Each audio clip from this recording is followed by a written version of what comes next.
10 جون 1995 مولانا انعام الحسن صاحب کا انتقال ہوا، تو 10 جون سے لے کر 12 جون تک جتنے بھی شورا حضرات تھے انڈیا، پاکستان، بنگلہ دیش کے، وہ جمع ہوئے نظام الدین مرکز 3 دن کے لیے مشورے کے لیے۔ تو اس کے اندر جو ہے نا یہ چیز طے ہوئی کہ اب کوئی ایک شخص جو ہے نا وہ ذمہ دار نہیں ہوگا، بلکہ شورا ہوگی، اور جو نظام الدین کے اندر ہوں گے وہ شورا کے ممبران ہوں گے، اور کسی قسم کی کوئی بیعت وغیرہ نہیں ہوگی۔ اب جیسے پہلے مولانا انعام الحسن صاحب جو ہے وہ بیعت لیتے تھے، بیعت کرتے تھے، تو حاجی عبدالوہاب صاحب جو اس وقت ان کی عمر 72 سال تھی، تو وہ مشورے کی جو چیزیں طے ہوئی اس کے بارے میں جو ان کا فرمان ہے، وہ کہتے ہیں کہ ہم مولانا انعام الحسن صاحب کے انتقال پر ملال کے بعد بیٹھے مشورے کے لیے، تو مولانا صاحب جو تھے انہوں نے پھر کہا کہ اگر مجھے امیر بنایا جاتا ہے تو مولانا زبیر کے جو متعلقین ہیں، محبین ہیں، محبت رکھنے والے ہیں، تو وہ اس محنت سے کٹ جائیں گے دعوت تبلیغ کی۔ تو اگر مولانا زبیر کو بنایا جاتا ہے تو پھر جو مجھے امیر بنانا چاہتے ہیں وہ دعوت تبلیغ سے کٹ جائیں گے۔ اس لیے جو ہے مشورے کے ساتھ اس محنت کو کیا جائے اور کسی ایک شخص کی بیعت نہ کی جائے، اور اس پر اتفاق رائے ہوا۔ تو اب جون 1995 جو مولانا زبیر کو امیر بنانا چاہتے تھے، ان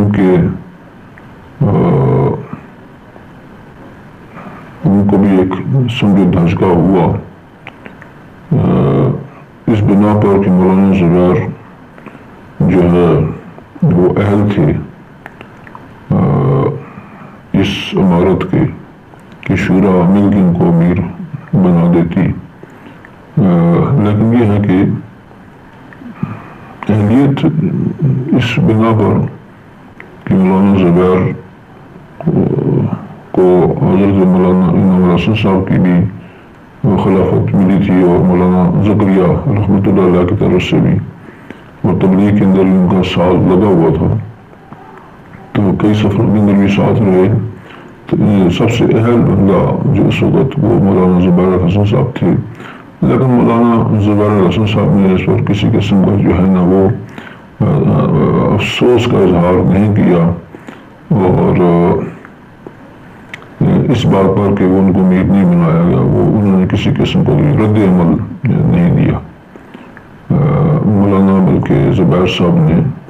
اس فیصلے کو پسند کیا، تو ان کی اس دور اندیشی کی وجہ سے پھر یہ مسئلہ اللہ نے کیا کہ اس کے اندر کسی قسم کو بھی مسئلہ پیدا نہ ہوا۔ اس وقت جو مولانا صاحب تھے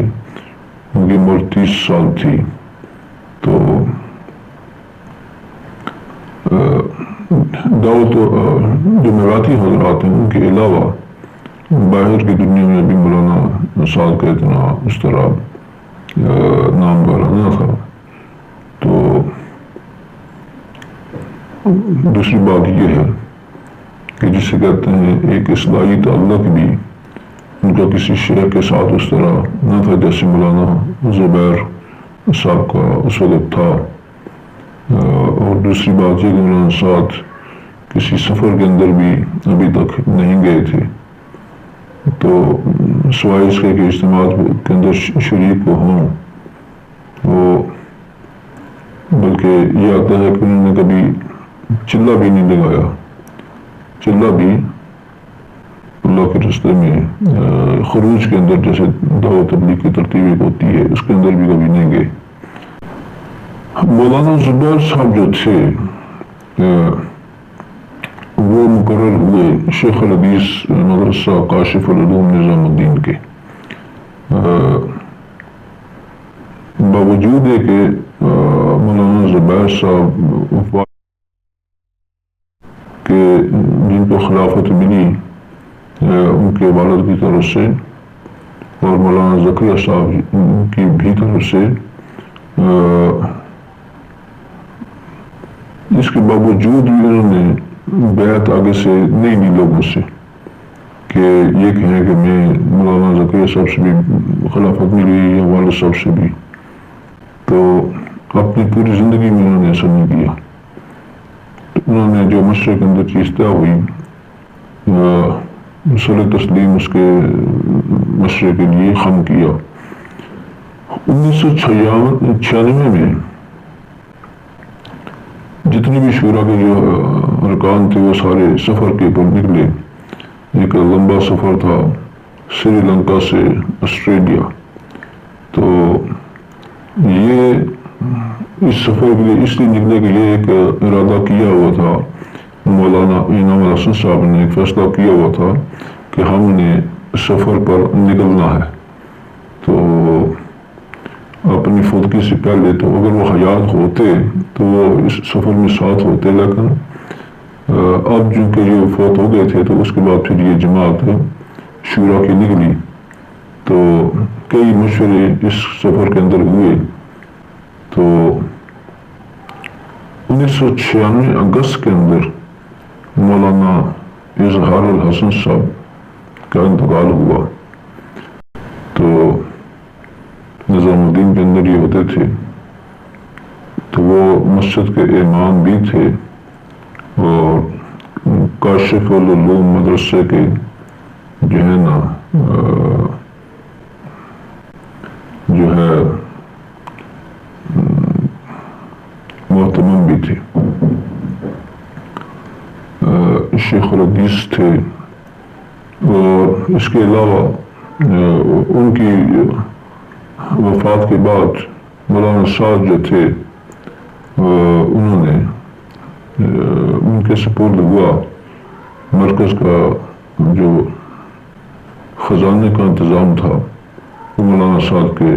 سپرد ہوا، اور آج تک یہ جو مولانا سعد ہی ہے اس کے جو سارے کے سارے خزانے کے امور کے انچارج۔ مئی 1997 اور یہ بھی ایک بہت سانحہ ہوا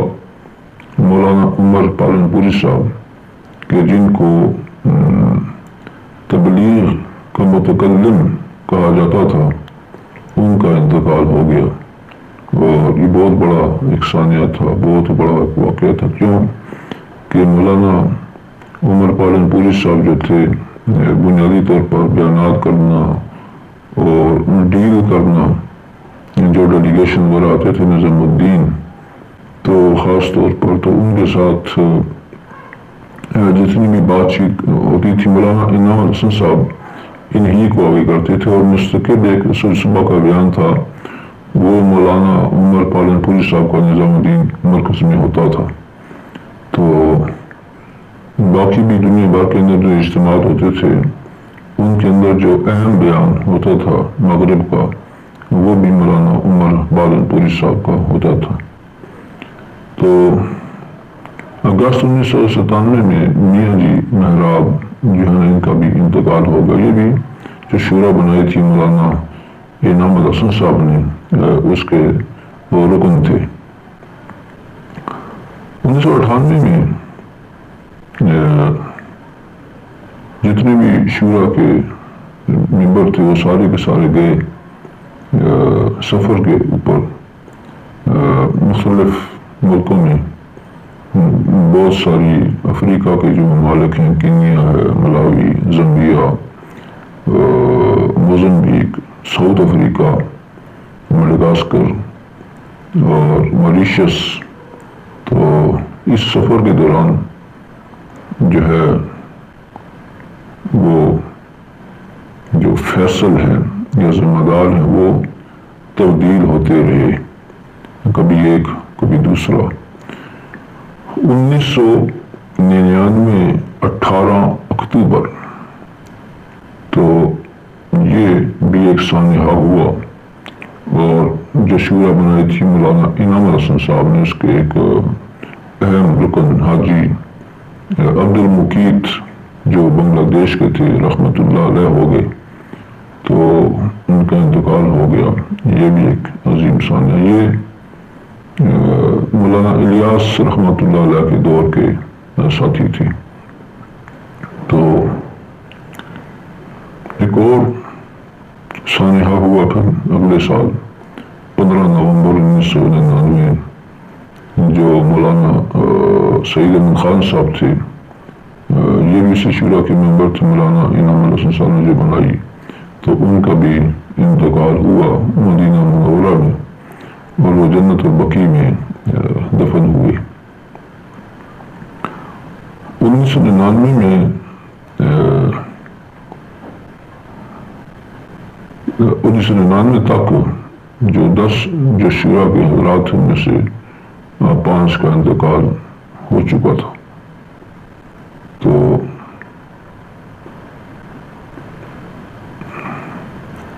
اب جو بقیہ بچ گئے تھے ان میں مفتی زین العابدین صاحب فیصل آباد والے، حاجی افضل صاحب لاہور والے، حاجی عبدالوہاب صاحب، مولانا سعد اور مولانا زبیر، یہ 5 افراد باقی رہ گئے تھے۔ 31 دسمبر 1999 ایک بہت بڑا سانحہ ہو گیا۔ اس کے اندر مولانا سید ابو الحسن علی ندوی جو تھے وہ انتقال کر گئے۔ یہ بہت بڑے قریب کے بندے تھے، مولانا الیاس رحمۃ اللہ علیہ کے قریب رہے، اور جو کہ بہت بڑے محقق، بہت بڑے متکلم، بہت بڑے عالم، بہت بڑے فقیہ، بہت بڑے مفکر، جو لفظ بھی ان کے لیے کہیں کم ہے، اتنی بڑی ایک شخصیت تھے۔ تو ان کا انتقال بھی 31 دسمبر 1999 کو ہو گیا۔ تو یہ بہت بڑا سانحہ تبلیغ کے لحاظ سے بھی، کیونکہ تبلیغ والوں کے ساتھ جب خاص طور پر جو بزرگ ہیں مولانا الیاس سے لے کر بعد تک، تو ان کا بڑا تعلق رہا، بڑی ایک سرپرستی فرماتے رہے۔ تو یہ بھی بہت بڑا ایک نقصان تھا۔